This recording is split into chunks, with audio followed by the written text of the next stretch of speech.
Salam untuk kita semuanya, berjumpa lagi dengan saya di channel Aritela Tutorial, tempat kita untuk berbagi informasi seputar informasi pendidikan dan informasi guru, serta informasi lain yang ada hubungannya dengan pendidikan dan guru, termasuk pembahasan terkait dengan keselamatan honorer. Pada pertemuan kali ini, saya menyapa seluruh Bapak Ibu honorer setanah air yang sedang diperjuangkan oleh pemerintah untuk bisa diangkat menjadi aparatur sipil negara di tahun 2023 tahun ini. Saya yakin bahwa Bapak Ibu selalu dalam keadaan sehat walafiat.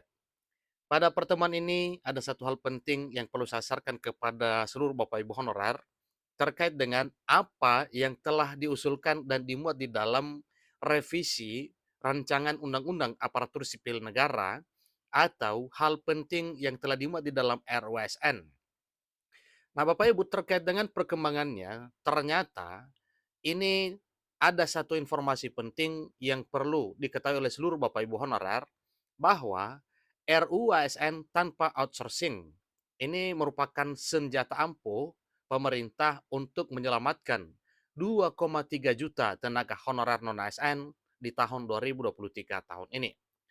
Nah, Bapak Ibu, ini merupakan kabar gembira ya, karena memang selama ini sudah banyak beredar informasi terkait dengan pengangkatan honorer menjadi outsourcing, namun di perkembangan pembahasan RUSN itu dihilangkan. Artinya, pengangkatan honorer benar-benar diangkat menjadi ASN, baik P3K full time, demikian dengan P3K per time. Bapak Ibu, benar atau tidak informasinya? Simak informasi ini sampai selesai. Jangan ketinggalan informasi.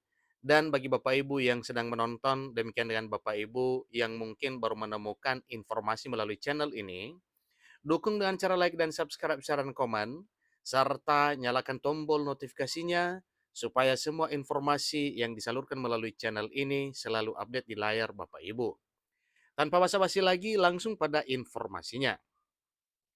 RUSN tanpa outsourcing ini senjata pamungkas yang disiapkan pemerintah untuk 2,3 juta tenaga honorer. Ikuti informasi berikut. Revisi rancangan Undang-Undang Aparatur Sipil Negara yang disebut dengan singkatan RUSN yang tengah digodok di lembaga legislatif mengusung beberapa isu krusial terkait dengan masa depan pegawai negeri di Indonesia. Salah satu hal yang mendapat perhatian publik adalah tidak adanya skema outsourcing yang awalnya ada dalam draft RUU ASN. Muncul pertanyaan besar, jika outsourcing dihilangkan, bagaimanakah nasib 2,3 juta honorer di negeri ini? Nah, tentunya Bapak Ibu, ini satu hal yang perlu kita ketahui, apa kira-kira wujudnya nantinya perjuangan para honorer yang jumlahnya 2,3 juta di negeri ini. Apa senjata pamungkas yang disiapkan oleh pemerintah tersebut? Ikuti terus informasi berikut. Sejak dulu, isu outsourcing dan honorer selalu menjadi topik hangat di berbagai diskusi. Beberapa petinggi pemerintahan sempat memberikan wacana agar honorer yang membeludak diberi opsi outsourcing atau alih daya. Honorer yang bekerja di bawah skema pemerintahan saat ini memang kerap kali tidak mendapatkan hak-hak sebagaimana mestinya, sebagaimana dengan PNS. Oleh karenanya, skema outsourcing sempat mencuat ke permukaan untuk mengatasi permasalahan honorer. Di sisi lain, tenaga honorer yang sudah bertahun-tahun mengabdi juga menantikan kepastian hukum dan kesejahteraan yang lebih baik. Dengan dilematisnya situasi ini, honorer menanti langkah konkret pemerintah melalui revisi Undang-Undang Aparatur Sipil Negara atau RUU ASN. Nah, Bapak Ibu, terkait dengan hal ini, tentunya ini merupakan satu hal yang perlu disimak oleh Bapak Ibu honorer dan demikian dengan masyarakat seluruh Indonesia, bahwa memang dalam hal pengangkatan honorer menjadi aparatur sipil negara ini, sebagaimana yang telah disampaikan bahwa sistem outsourcing itu akan dihilangkan atau tidak diberlakukan kepada 2,3 juta honorer yang telah bekerja selama ini, baik di instansi pemerintah pusat demikian dengan instansi pemerintah daerah. Dan kemungkinan keberlanjutannya ke depan tidak akan diberlakukan sistem outsourcing.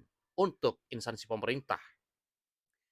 Dalam perjalanannya, menurut HM Rifki Nijami Karsayuda, anggota panitia kerja Panja ROSN dari Komisi 2 DPR RI, yang dilansir dari berbagai sumber, sebelumnya kan ada ide outsourcing, tetapi ini banyak menimbulkan pro kontra karena sistem tersebut membuat honorer tidak ada hubungannya dengan negara.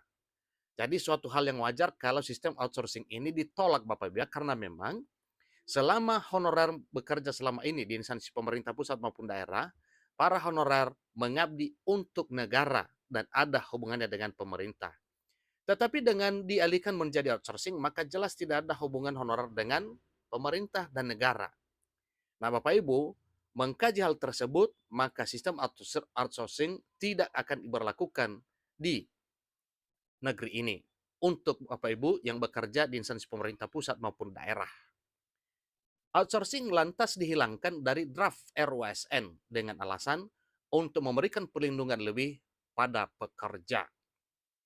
Jadi, skema outsourcing dianggap kurang memberikan kepastian kerja dan sering menimbulkan masalah terkait hak pekerja. Dengan tidak adanya outsourcing dalam revisi Undang-Undang Aparatur Sipil Negara, diharapkan akan ada solusi alternatif yang lebih manusiawi dan adil bagi para pekerja. Lantas, apa solusi pemerintah untuk 2,3 juta tenaga honorer di negeri ini? Ikuti jawaban pastinya berikut ini Bapak Ibu. Sebagai solusi alternatif pengganti skema outsourcing, pemerintah memperkenalkan skema pegawai pemerintah dengan perjanjian kerja atau P3K yang kemudian dipecah menjadi P3K full time dan P3K per time. Nah, kemungkinan nantinya ini adalah solusi tepat untuk menanggulangi atau menyelesaikan persoalan honorer yang jumlahnya 2,3 juta di negeri ini. Data 2,3 juta Bapak Ibu itu sebagaimana data honorer yang telah tercover pada penataan honorer non-ASN BKN tahun 2022 yang lalu yang diteruskan dengan penuntasan SPTJM pada 15 sampai dengan 31 Maret 2023 tahun ini. Itulah jumlah honorer yang jumlahnya 2,3 juta di Indonesia. Melalui skema P3K full time dan per time, honorer yang telah lama mengabdi memiliki peluang untuk diangkat menjadi pegawai dengan kontrak kerja yang lebih pasti. Ini benar Bapak Ibu ya, kontrak kerjanya lebih pasti, semuanya diangkat menjadi ASN, baik P3K full time dan dengan P3K per time. Nah, terkait dengan P3K per time Bapak Ibu itu sifatnya sementara dan ada kemungkinan setelah per time Bapak Ibu yang telah diangkat menjadi P3K per time dinaikkan statusnya menjadi P3K full time atau P3K penuh waktu. Skema ini memungkinkan honorer untuk mendapatkan hak-hak yang lebih jelas termasuk gaji, tunjangan, dan jaminan hari tua atau JHT. Pemerintah menyatakan bahwa dengan skema P3K full time dan per time, proses pengangkatan honorer menjadi lebih transparan dan akuntabel.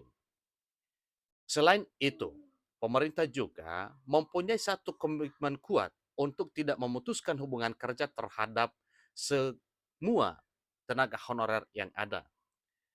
Ini menjadi bentuk jaminan pemerintah agar tidak terjadi pemecatan massal yang dapat berdampak pada stabilitas sosial. Dengan diberlakukannya skema P3K full time dan P3K per time, maka tenaga honorer mendapatkan kesempatan untuk mendapatkan peningkatan kualitas kehidupan.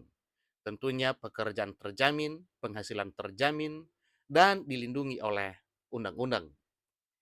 Selain mendapatkan kepastian kerja, mereka juga memiliki peluang untuk meningkatkan keterampilan dan kompetensi melalui pelatihan dan pendidikan yang diselenggarakan oleh pemerintah.